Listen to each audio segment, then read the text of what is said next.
साला ये चुड़ैल यहाँ कैसे आ गई? बीजी मुझे लगता है इसे पता चल गया कि अभी यहाँ हमारे घर आया था। अभी इसको कैसे बताएगा? अभी को तो खुद ही याद नहीं। लेकिन बीजी फिर ये यहाँ क्यों आएगी?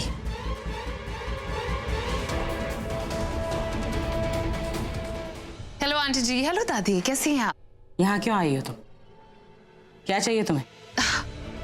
कुछ भी नहीं, पास से गुजर रही थी तो मैंने सोचा चलो माइट एज वेल आपके घर आप लोगों से एक बार मिल लेती हूँ और देख लूं कि आप लोग कैसे जी रहे हैं।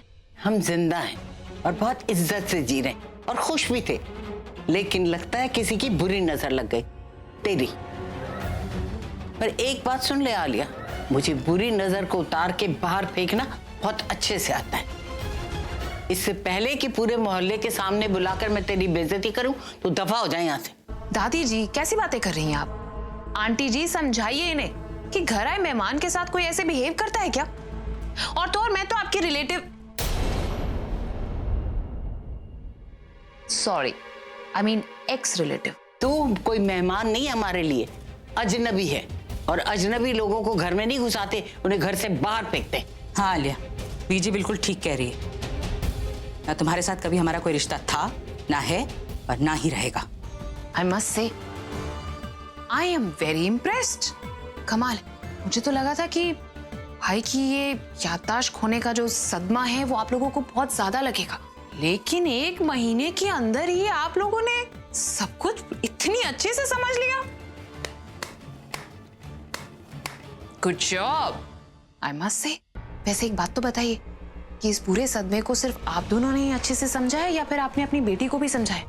उसे कुछ समझ में आया है या नहीं?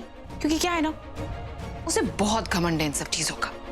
मेरा प्यार, मेरा सुहाग, मेरा कुमकुम और ये सब कुछ। वैसे वो है कहाँ, नजर नहीं आ रही। बिल्कुल ठीक है वो, और अच्छा है तुम्हारे सामने नहीं आ रही, ताकि तुम्हारी बुरी नजर उस पर ना पड़े। तुम्हें क्या लगा है कि वो अभी भी दुख में होगी? और तुम्हें मतलब भी क्या है कि वो खुश है कि दुखी?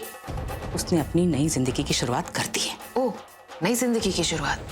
वैसे आंटी जी ये नई जिंदगी की शुरुआत कैसी चल रही है उनकी, मतलब और किस एंगल में? मतलब वो आपके घर में कुछ काम वगैरह करवा रही हैं या बाहर कोई जॉब मिल गई है प्रज्ञा जी को? तुझसे मतलब?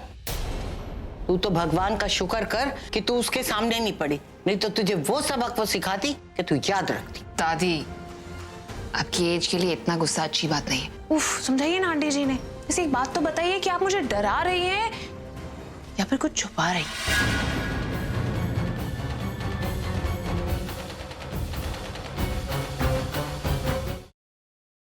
Siddharth, listen to me, Yash joker है। सिद्धार्थ तुम यहाँ कैसे आए? सिद्धार्थ मेरी बात सुनो रोशनी, यश ही जोकर। चलो मैं listen to me, damn it. Yash is the joker, मेरे पास वक्त नहीं है। सिद्धार्थ तुम क्या बोल रहे हो? यश मेरा बेस्ट फ्रेंड है सिद्धार्थ, वो मेरे बचपन का फ्रेंड है। How could it be? और तुम कोमा में थे ना, तो ये सब पास वक्त नहीं है। वो सब एक नाटक था, इसलिए क्योंकि मैं चाहता था कि जोकर मेरे पास है और अपनी सच्चाई मेरे सामने रिवील करे, और वही हुआ। और यश इज द ब्लडी जोकर।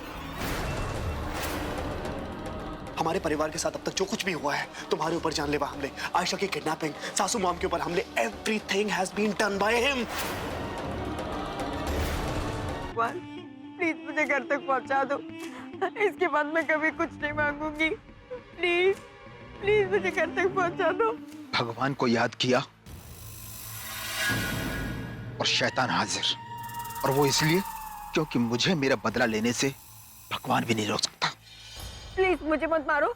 देखो मैंने थोड़ी ना तुम्हें मारा, तुम्हें बदला ही लेना ना, तो तुम निखिल से बदला लो, उसी ने तुम्हें मारा है। मुझे मार के तुम्हें क्या मिलेगा? मुझे मत मारो प्लीज। नहीं नहीं, खून के बदले कौन? पर माँ साहब, हम सब तो इसी घर के हैं, तो फिर हम परी और सत्तू को अलग करना क्यों चाहेंगे? हो ना हो, इन सब में इसी लड़की का हाथ है। झूठ जितना बड़ा हो, सफाई भी उतनी बड़ी हो जाती है। छाई, तुझे कोई परहेज है क्या इन दस्तानों को पहनने से? नहीं नहीं माँ साहब, हम कुछ कहने सुनने की जरूरत नहीं, जो मैंने बोल दिया तो बोल दिया। ये दस्ताने सबको पहन के दिखाने होंगे। वो नंदिता ही थी माँ, जिसने मेरे पूरे परिवार को बर्बाद कर दिया, तो उसका अंत भी आपको निश्चित करना है।